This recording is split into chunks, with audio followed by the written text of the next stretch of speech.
S and the HTC HD7. And for the next part of the challenge, we enlisted the help of one of Britain's most popular bands, the Hoosiers, who had agreed to let Polly and I take some promo stills and film a live performance of their new single. Might be surprised how good a picture you get with 5 megapixels, an LED flash and a tiny lens these days. We don't want to be surprised, John, we want to be flabbergasted. Our first photograph will be taken outside against a bright graffiti wall to test close focusing and colour reproduction. I had the task of directing the photo shoot whilst John would be taking the pictures. It's actually not too bad. Can you make me look really tall so when I do meet people they always go, oh, I thought you were much taller. The 5 megapixel HTC HD7 was up first and I was instantly disappointed. Why this thing is very slow to focus. Despite having autofocus, I was really struggling to get a crisp picture, and the majority of the snaps lacked vibrancy with rather dull skin tones.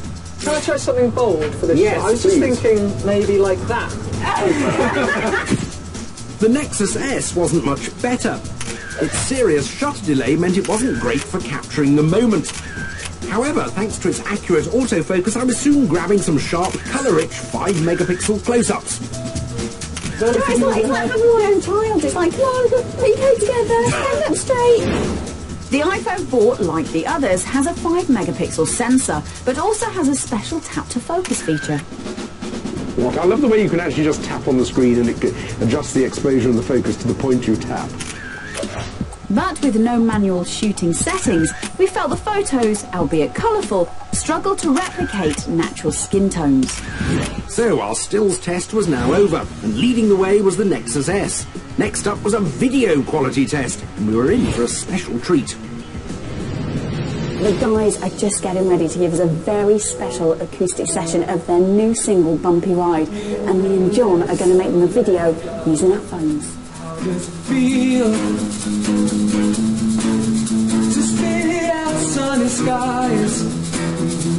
With an identical subject, setting and lighting, this was a great controlled test for our 3 smartphones. This time we both filmed the performance on all 3 phones from all angles, capturing wide shots, close-ups and plenty of movement to really push the phone's capabilities to the max. I even became an honorary Hoosier for a chorus or 2.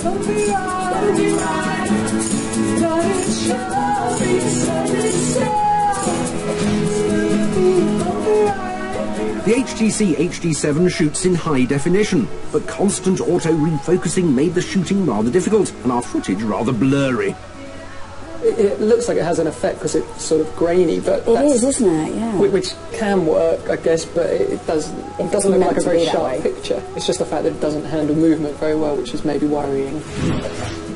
Although the Nexus S doesn't shoot true HD, it coped pretty well with movement, and despite being slightly overexposed, the band really liked the colours. Oh, now we're cooking. This is great. This is better than real life. That's clearer than what I'm seeing off the screen now. But the clear winner was the iPhone 4. Its 720p HD video was sharp, smooth, and offered the most accurate colour rendition of the 3. This is extremely impressive. It really is. If you can see how it can handle the bright background and the foreground without sort of throwing a wobbly and giving you a horribly overexposed looking picture, that's much better. There's quite a bit more warmth in this as well, actually, in terms of skin tone. Our thorough second smartphone challenge was complete, and the results were clear. The Nexus S had produced the best photos, while the iPhone 4 had produced the best video.